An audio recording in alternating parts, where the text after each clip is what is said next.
He came, he saw, he checked out his hair. By the way, what a nice picture that is. Look at that. I'd love to watch that guy speak. Oh, boy. Let's see.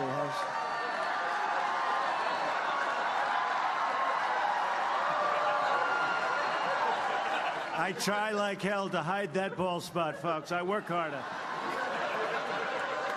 Doesn't look bad. Hey, we're hanging in. We're hanging in. It's amazing. That's our president. How did this happen? How did this happen? All right. But he turned insults about his golden mane into a golden moment. And you know, it's hard to rip him on his locks when he's just better at it than you are. So on Friday at CPAC, President Trump touched on pretty much everything, talking like your rich uncle who simply doesn't give two or three. You be the judge of how many he doesn't give. My favorite part, when he explained plainly why people do lousy in midterm elections. What happens is you fight so hard to win the presidency. You fight. And now only 2 years. That's a very short period. And by the time you start campaigning, it's a year. And now you got to go and fight again. But you just won. So nobody has that same drive that they had. So you end up not doing that well because the other side is going, they're crazed. And by the way, they're crazed anyway, these people. They are really crazed. Try to remember, has anyone ever done that before? It's the best election advice I've ever heard. And of course, any Trump speech wouldn't be complete without an honest self-assessment. My administration, I think, has had the most successful first year in the history of the presidency. I really believe that. I really believe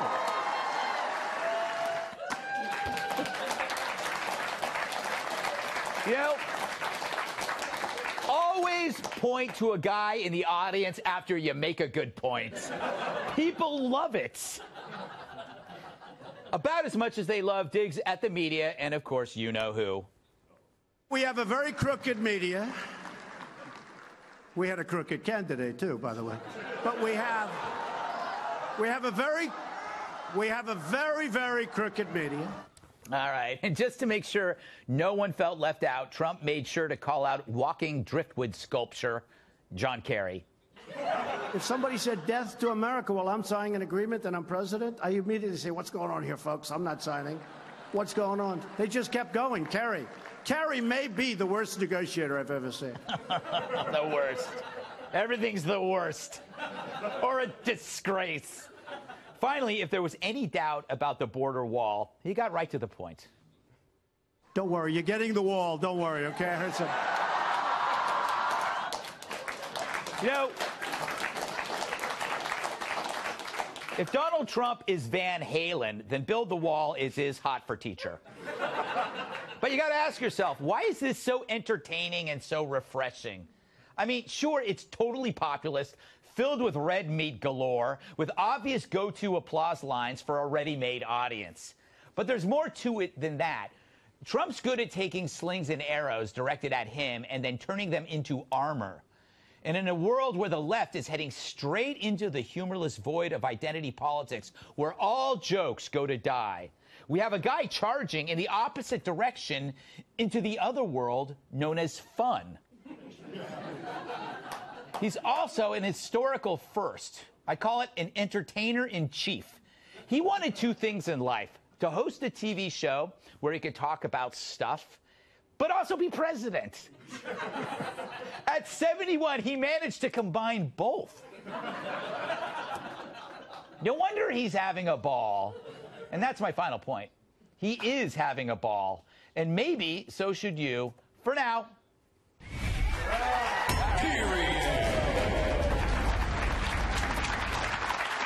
Let's welcome tonight's guest. He is so tough, a bed of nails sleeps on him. Retired U.S. Army Lieutenant Colonel and Fox News contributor Allen West. She is so bright, lighthouses call her for advice. The Federalist staff writer, Bree Payton. And there aren't enough tissues for all of her issues. National Review reporter Kat Tim Fitzgerald. And here is an interesting fact. He doesn't own a ladder. Former bodyguard and my massive sidekick, Tyrus.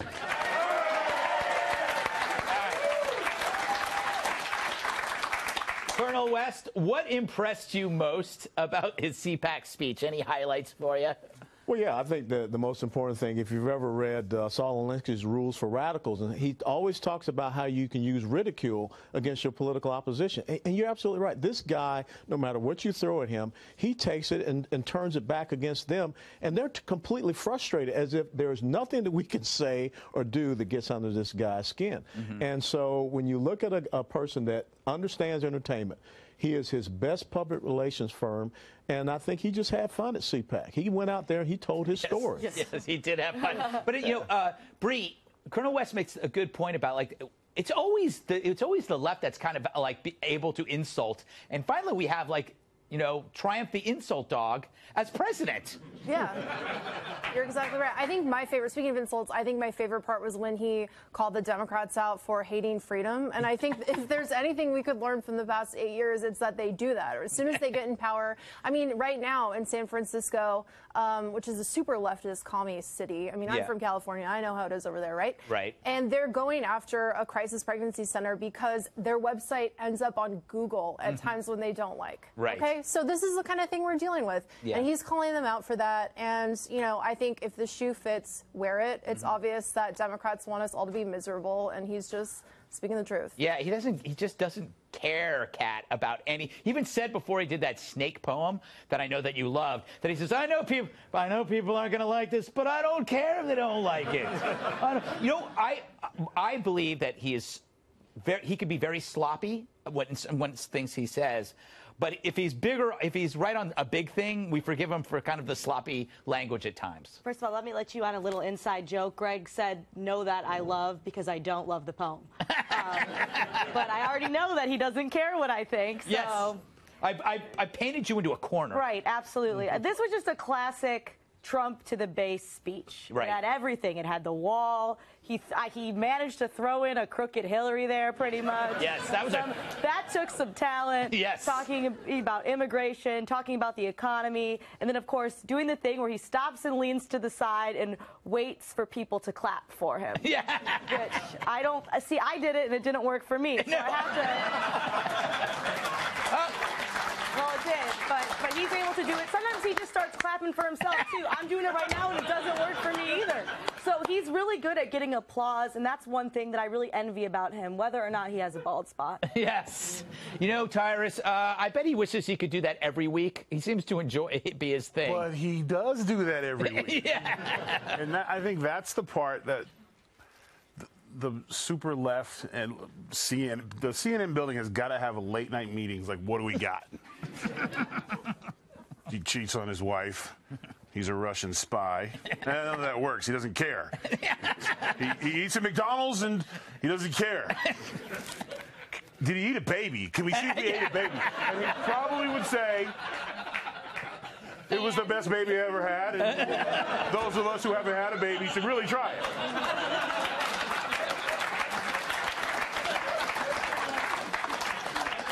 I don't know what to make of that. I will say this.